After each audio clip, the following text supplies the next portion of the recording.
Hello students.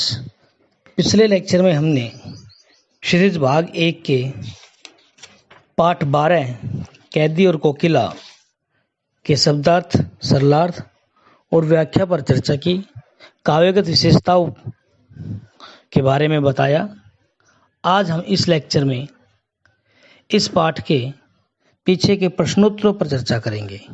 आशा करता हूँ कि आपने प्रश्नोत्तर पर ढूंढ लिए होंगे प्रश्नोत्तर, और अब आप इस पर चर्चा करने के लिए और सही उत्तर लिखने के लिए तैयार होंगे।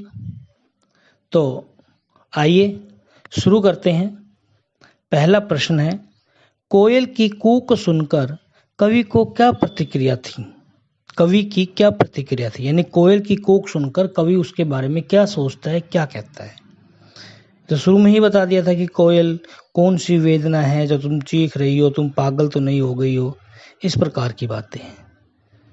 तो कवि जो है इसमें कहता है कि आधी रात में कोयल की कूक सुनकर कवि असहज हो उठा, यानी कि असामान्य चिंतित सा हो उठा।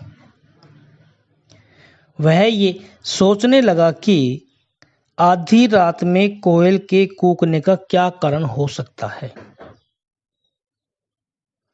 कोयल या तो पागल हो गई है या कवि को कुछ संदेश देना चाहती है, या फिर उसने कहीं क्रांति की लपटें तो नहीं देख ली है जिसके बारे में दूसरों को बताती फिर रही है। एक बार फिर से देखेंगे। आधी रात में कोयल की कूक सुनकर कवि असहज महसूस करता है या असहज हो उठता है, हो जाता है। आधी रात में कोयल की कूक सुनकर कवि असहज हो जाता है, या आप लिख सकते हो कवि चिंतित हो जाता है। वह सोचने लगा कि आधी रात में कोयल के कूकने का क्या कारण हो सकता है। कोयल या तो पागल हो गई है या कवि को कुछ संदेश देना चाहती है,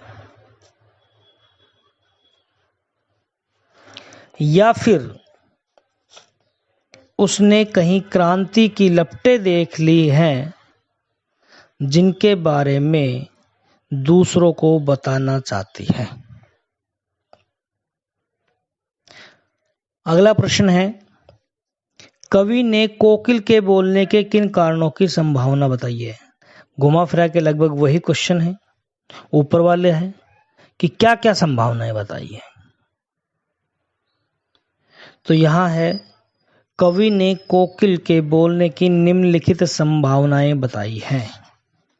कवि ने कोयल के या कोकिल के बोलने की निम्नलिखित संभावनाएं बताई हैं। पहला, वह पागल हो गई है। दूसरा, उसने दावानल की लपटें देख ली हैं। उसने दावानल की लपटें देख ली हैं। तीसरा, वह स्वतंत्रता के लिए कैदियों को संदेश देना चाहती है। वह स्वतंत्रता के लिए कैदियों को संदेश देना चाहती है। और चौथा, क्रांतिकारियों के मन में देश प्रेम की भावना और देश प्रेम की भावना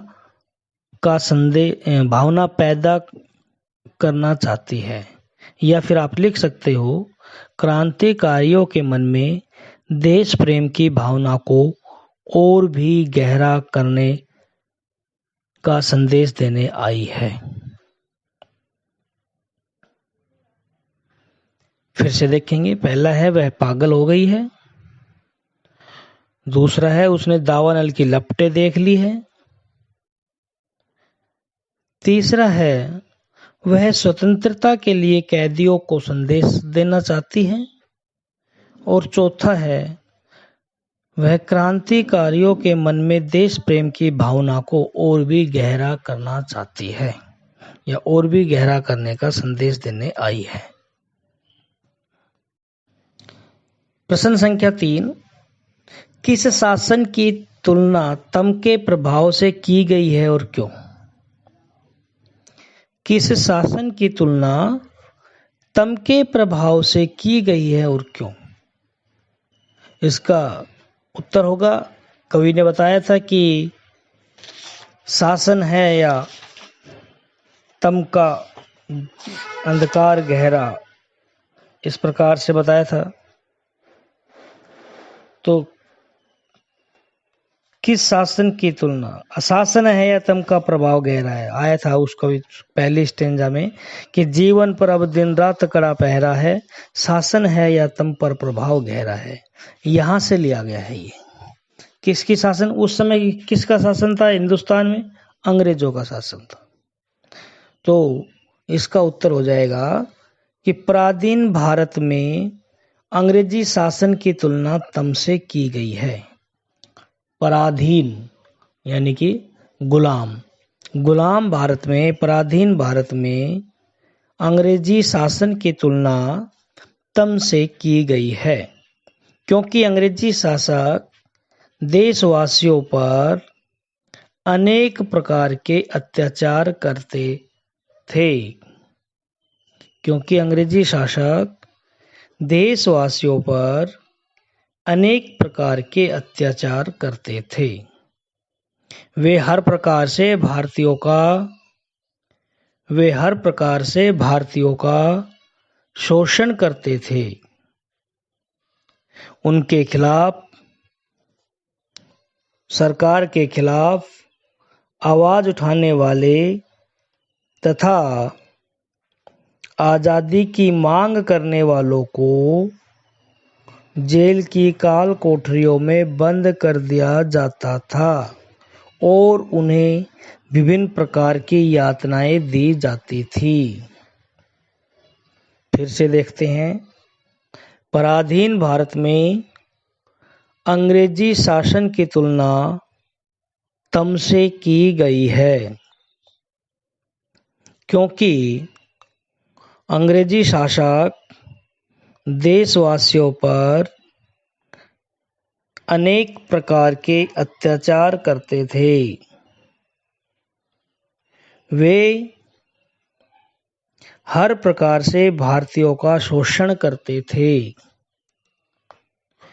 उनके खिलाफ आवाज उठाने वालों तथा आजादी की मांग करने वालों को, उनके खिलाफ आवाज उठाने वालों को तथा आजादी की मांग करने वालों को जेल की काल कोठरियों में बंद कर दिया जाता था और उन्हें विभिन्न प्रकार की यातनाएं दी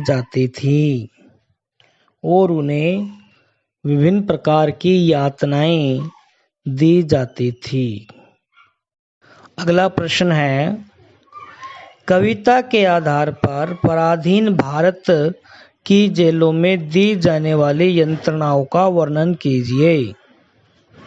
कविता के आधार पर पराधीन भारत की जेलों में दी जाने वाली यंत्रणाओं का वर्णन कीजिए। कवि ने अनेक प्रकार की यातनाओं का वर्णन किया है। जैसे वह कहता है कि जीने को देते नहीं, पेट भर खाना, मरने भी देते नहीं, तड़प कर रह जाना, जीवन पर अब दिन रात कड़ा पहरा है, शासन है या तम का प्रभाव गहरा है। उससे और आगे भी कहता है कि हथकड़िया क्यों ये ब्रिटिश राज का गहना, कोल्हू का चारकसू जीवन की तान है, जीवन की तान, गिट्टी पर उंगलियों ने लिखे गान, हूँ मोट खींचता लगा पेट पर जुआ, खाली करता हूँ ब्रिटिश अकड़ का कुआ। तो इस प्रकार के अनेक यंत्रणाएं, अनेक यातनाएं, अनेक अत्याचार भारतीयों पर किए जाते थे। तो इस प्रश्न का उत्तर क्या होगा? पराधीन भारत की जेलों में कैदियों को निम्नलिखित यंत्रणाएं दी जाती थी। पराधीन भारत की जेलों में कैदियों को निम्नलिखित यंत्रणाएं दी जाती थी। नंबर 1, कैदियों को बेड़ियों तथा हथकड़ियों में बांधकर छोटी छोटी कोठरियों में कैदियों को बेड़ियों तथा हथकड़ियों में बांधकर छोटी छोटी कोठरियों में चोरों, लुटेरों और डाकुओं के साथ रखा जाता था। चोरों, लुटेरों और डाकुओं के साथ रखा जाता था। नंबर 2, कैदियों से पशुओं के समान काम लिया जाता था। नंबर 2, कैदियों से पशुओं के समान काम लिया जाता था। नंबर 3, उन्हें भीषण यंत्रणा दी जाती थी। भीषण यातनाएं दी जाती थी। वे न मर सकते थे और न चैन से जी सकते थे। वे न मर सकते थे न चैन से जी सकते थे। और नंबर 4, उन्हें खाने को बहुत कम दिया जाता था और बात बात पर गालियां दी जाती थी। उन्हें खाने को बहुत कम दिया जाता था और बात बात पर गालियां दी जाती थी। फिर से देखिए, पराधीन भारत की जेलों में कैदियों को निम्नलिखित यंत्रणाएं दी जाती थी। नंबर 1, कैदियों को बेड़ियों तथा हथकड़ियों में बांधकर छोटी छोटी कोठरियों में रखा जाता था। छोटी छोटी कोठरियों में चोरों, लुटेरों और डाकुओं के साथ रखा जाता था। नंबर 2, कैदियों से पशुओं के समान काम लिया जाता था। नंबर 3, उन्हें भीषण यंत्रणाएं दी जाती थी। वे न मर सकते थे न चैन से जी सकते थे। वे न मर सकते थे और न ही चैन से जी सकते थे। और नंबर 4, उन्हें खाने को बहुत कम दिया जाता था तथा बात बात पर गालियां दी जाती थी। उन्हें खाने को बहुत कम दिया जाता था तथा बात बात पर गालियां दी जाती थी। अगला प्रश्न है, भाव स्पष्ट कीजिए। भाव स्पष्ट कीजिए। ये प्रश्न हम अगले लेक्चर में इस प्रश्न पर चर्चा करेंगे। तब तक के लिए स्वस्थ रहिए, घर पे रहिए, मस्त रहिए, स्वस्थ रहिए। धन्यवाद।